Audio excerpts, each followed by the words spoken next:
Well, Happy New Year, everyone. And what better way to ring in 2016 than to start it off with a video of the excellent Glock 43.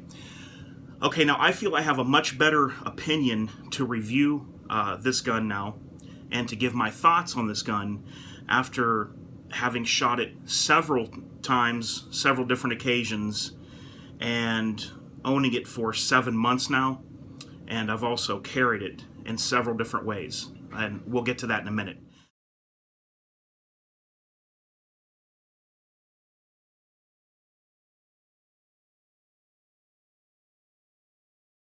But the Glock 43 is one of my favorite handguns, and it quickly made its way to that spot.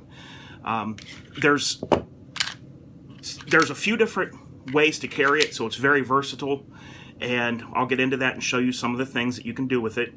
And just the weight to size ratio just feels really good with the Glock 43. Of all the small guns, this is the one I like the best out of all the small guns out there. You can go deep concealment, and yet this is still big enough that you can even carry it on your side in like an Aegis Armory holster that's Kydex and leather. So there's a lot of different ways and a lot of different things you can do with this guy. I've also done several upgrades to it, and I'm going to go over that too as well in the video. So the gun is clear, and yeah, so basically guys, I got this on my birthday in June 6th of last year, and I really have loved this gun. Just the way it feels. I don't use my little finger when I shoot. That's commonly what causes people to milk the grip anyway. So even if I'm handling a full-size gun, I will relieve pressure on my little finger when I shoot. Like, it'll still be there, but the pressure will be let up. That's just the way I shoot. And I have enough strength in my grip that I don't need my little finger in there. I did a video on this where if you hold the gun like this, anytime you squeeze, that little finger will pull the grip down. But if you have these two fingers on, it pulls straight rearward into the palm of the hand. What this does is, this keeps you from milking the grip and pulling your shots low. I've got a whole video up on that, so you can reference that if you want. But I don't, so right off the bat, you'll know that I don't mind this kind of a grip. This is a Terran Tactical +1 extended base pad. So this gives me 7 + 1 rounds in this little guy. So I'm carrying 8 rounds, and I feel that's adequate. What I carry in this is the Spear Gold Dot 124 grain +P. And in my bigger Glocks, I have a different load, and we'll talk about that. I like that this round is a little bit lighter, and it's a +P, and it'll have more velocity. And that'll help somewhat compensate for the shorter barrel, okay? So I'm going to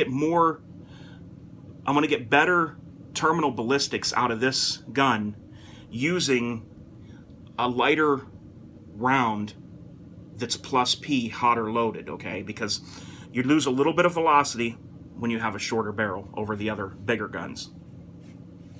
So there's different ways I've carried this gun. I haven't carried it on my side. This has mainly been a backup, but there is times that I have carried this where it was my primary carry. And there's 2 different ways that I've carried this. The first one I got was the DeSantis Superfly pocket holster. Now this is a really good pocket holster, but as I always tell you guys, there's always give and take with things. And the trade-off for having this deep concealment in the pocket, even though this sticks to the pocket material, I still cannot draw this as fast as if it were on my side, like over the waistband carry. So the drawback to this is you're not going to be quick to get it out of the pocket.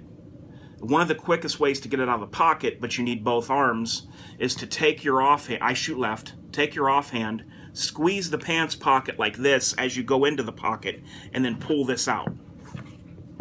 Because I still have a hard time getting this out of the pocket in this holster.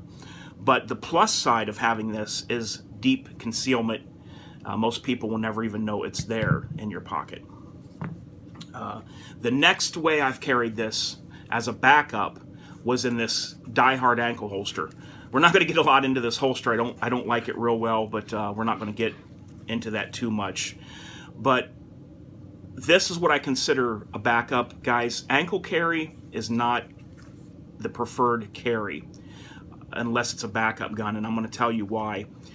When you have a gun on your ankle, most confrontations that would happen to you and things where you need your gun, now we can't always say across the board, but a lot of times it's very close proximity, face to face. Because if you have enough room to run, you need to run rather than pull your gun. So most things that would happen that you would need to pull this might be face to face. Now, there are some other cases where I believe that carrying an ankle holster is okay. Number one is a backup. Number two is having an ankle holster where you can have nothing else. You need deep, deep concealment, and you don't think that anybody's going to be staring toward the ground at your leg, and it hides well in your pants like it does mine, and you just want a deep concealment, but you want to have something on you. Well, better to have something on you than not have anything at all. So that would work in that role. When you're driving in a car, this is probably easier to get. Well, I know it's easier to get than if you have a holster on your side and you have a seatbelt on, especially if you carry a holster closer to the 5 o'clock position. So that's why this makes this a good option as well. Also as a backup, same thing for in the car, or also as a backup, say you were in an environment where there's something going down, or in a restaurant, where there's an active shooter, and you have two choices of where you can reach for your gun. You can either go to your side, or you can go to your ankle. So depending on, you might not want to make too much movement to stick out like a sore thumb, but you might want to go for your gun, and you have two different places, two different ways to reach a gun. That's always a viable thing to have an ankle holster for. So ankle holsters do have their place, but as a primary carry out on the street, it's not my first choice, okay? Now, that's what makes this gun very versatile, is the different ways you can carry it, because this would also go great in a Kydex holster or an Aegis Armory or a crossbreed type holster like this one here. Like this here. My Aegis isn't out here, but my Aegis is my favorite over this crossbreed. But as you can see, like guys, with this and this, you're limited on where you can carry. When you have these two guys here, you're either going to be carrying in the waistband or over the waistband. Pocket carries out, ankle carries out. Okay, so you are, now I love these guns and these are my primary carries, but I'm just telling you that if you have this gun and you're not like us gun guys and you don't have very many guns, you do have a very versatile gun that you can do different things with. Could this be a home defense gun? 100%. Do you think I would ever in my life carry a gun to defend myself and others that I don't think could work in my home? What would be different in my home? Out there on the street, you probably have more probability of having more than one person if anything ever goes down. In your home, you could have more than one person, but you want to take that gamble. You don't know if something's going to go down, how it's going to go down. So for somebody to say that they carry this and it's not a good home defense gun, that would just be crazy in my mind.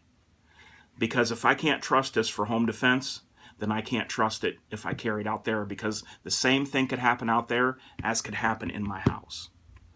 And you could even keep your spare mag on hand in the house. You could stash a spare mag somewhere in the house somewhere, and where you know where it's at. And you could also have that too. Now me being a gun guy and having several guns, my home defense gun is this guy right here.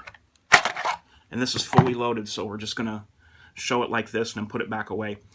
This is the Larry Vickers Glock 17 with the Surefire X300 Ultralight, and it has the Terran Tactical +6 base plate. So I have 23 + 1 in this gun. And this is my home defense gun. So having several different guns and things, it's no problem for someone like me to do this. Now let's go over some accessories that you can get for this and some of the things I've done to it. Now, one of the things you'll notice right away is I like this. It never became a fad, so you don't see a lot of them out there. This is the Brooks Tactical A Grip. Now, this states on the websites that it's for the Glock 42 or the 43. But what I found when I got this was that it's actually for the 42, and it's a little small for the 43. So my suggestion to you is you can either get this one and fight it to get it just right so you have enough coverage. You can see I'm lacking right there. Or you can go with the Talon Rubber Grip. The Talon Rubber Grip is a really good grip that's not going to come off, and it's going to work for you. I would not go the sandpaper route. Sandpaper is a little bit too much, and if it touches your skin, it'll cut you up. I mean, after a while, it'll just rub a raw place on your skin, is what I'm trying to say. And you will feel like your sides burning. I've had it happen before. I love the A grip. I've got the A grip on here. This gun's fully hot as well, but I've got the A grip on here, and as you guys can see, it came out just perfect. And I really love the Brooks Tactical A Grip. But they never became a fad item. And they've been around for a long time. And they do work and they stay on. I've fired this gun several times. As you can see, it still looks great. Now in these bigger guns, my load of choice is the Federal HST 9mm. Now this is 147 grain plus P. I probably would have went with the lower loading of 124. But they were sold out everywhere. This stuff is very hard to get. And where I did get this, I got a box of 50 for like 22 bucks. That's why it sells out so quick, because it's not real expensive. Some of these stores upsell them, and they sell boxes of 20 for like 30 bucks. But if you get it online, you can get a good deal. Okay, let's go over what I've done to this gun. Okay, first of all, the A grip, like I was telling you about, love that. Or you can go with the Talon Rubber Grip. The sights, these were given to me by Crazy 45 Cat, and I love the XS Big Dot sights. They work well for me on this gun.